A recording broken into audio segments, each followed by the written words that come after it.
I recently ran across a phrase that one of my friends used, and I thought it was so good that I want to talk about it with you. So today, we're going to talk about BTZ and how it can change your life. My name is Seth. I'm a full-time fantasy author who enjoys making YouTube videos, and I really hope you enjoy them as well. BTZ stands for better than zero, and it's a paradigm or a principle that can change your life. It works like this. In an area that you're trying to improve, 1 is better than 0. Writing 1 more word is better than writing 0 words. Doing 1 more push-up is better than doing 0 push-ups. Saying 1 kind word is better than saying nothing at all. And this actually can work in the negative as well. Eating 1 less cookie is better than eating 0 less cookies or the entire sleeve. Holding your temper 1 more time is better than never holding your temper.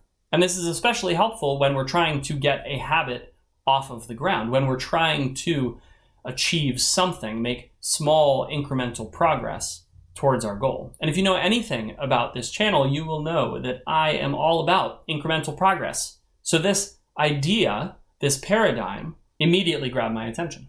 Better than 0 is a really powerful way of reframing our perception of the world. And it's especially helpful in our writing.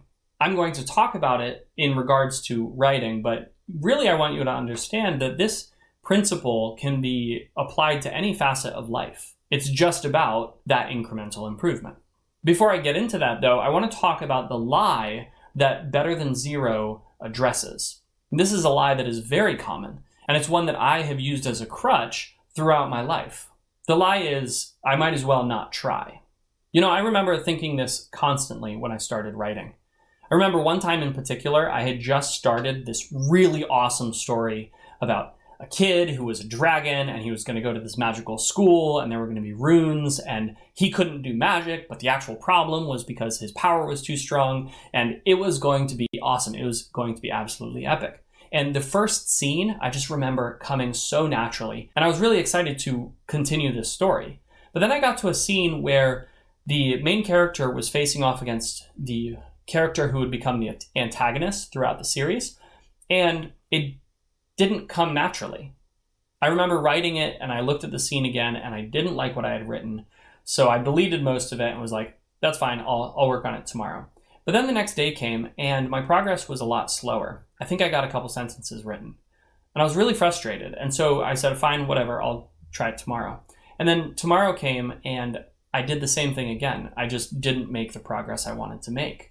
And then that third day, something happened. I opened it up and I looked at it and I saw that I had made very little progress on this scene.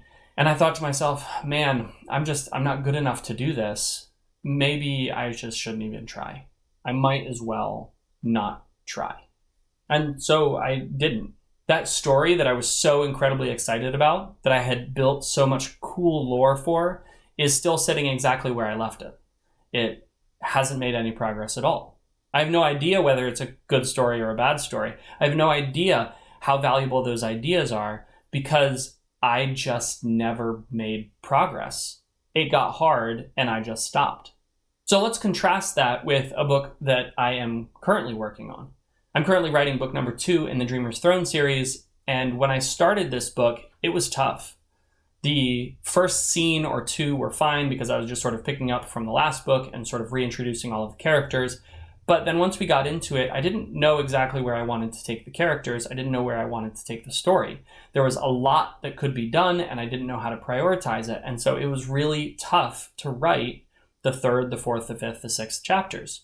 And I had an entire week of this same experience where I would open up my manuscript and I would type a little bit and I would get a few sentences down, and then I would just sort of be like, I don't know what to do with this, and so I'd put it down. And I'd come back to it again, and I'd make a little bit of progress, a paragraph, a couple sentences, and then I would put it down again.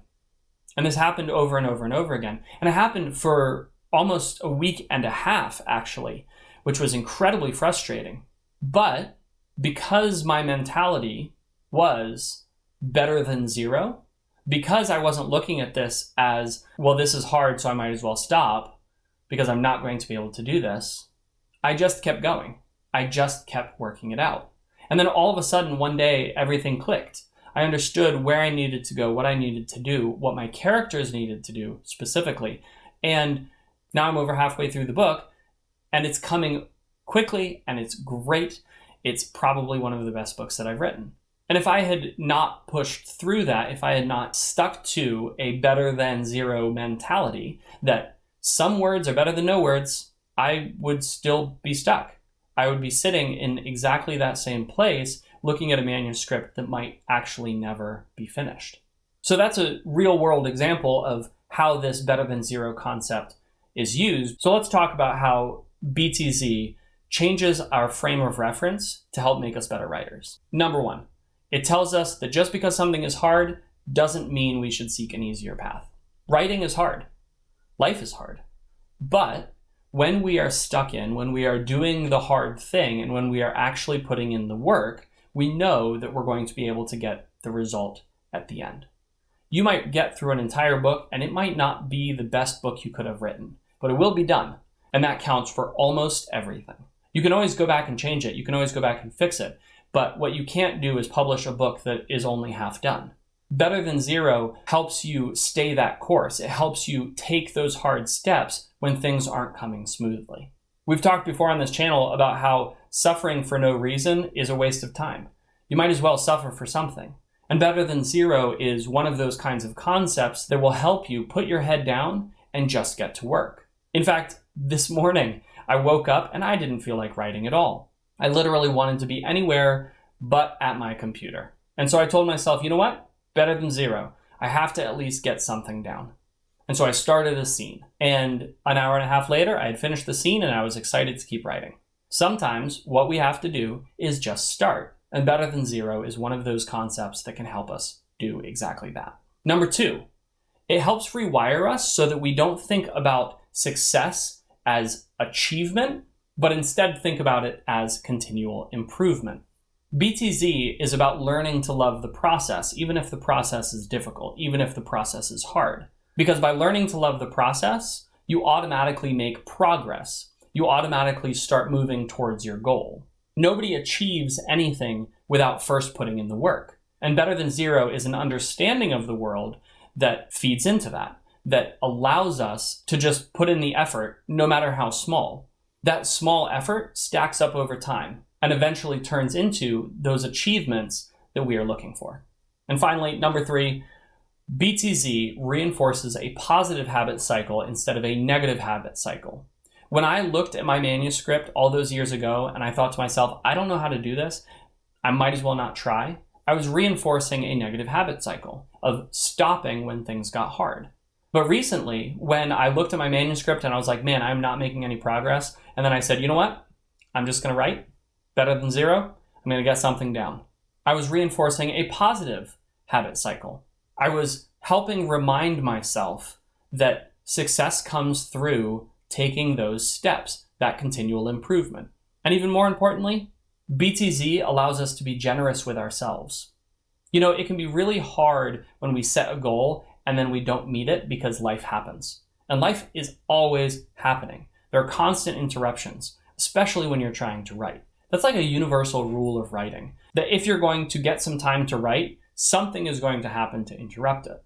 But better than zero allows us to make those adjustments and to continue moving forward without our spirits being crushed. Better than zero is a phrase that I am adopting. And I hope you will too. I hope you take this idea, this paradigm, into your own life. So let me know in the comments if you're going to join the BTZ Club as well.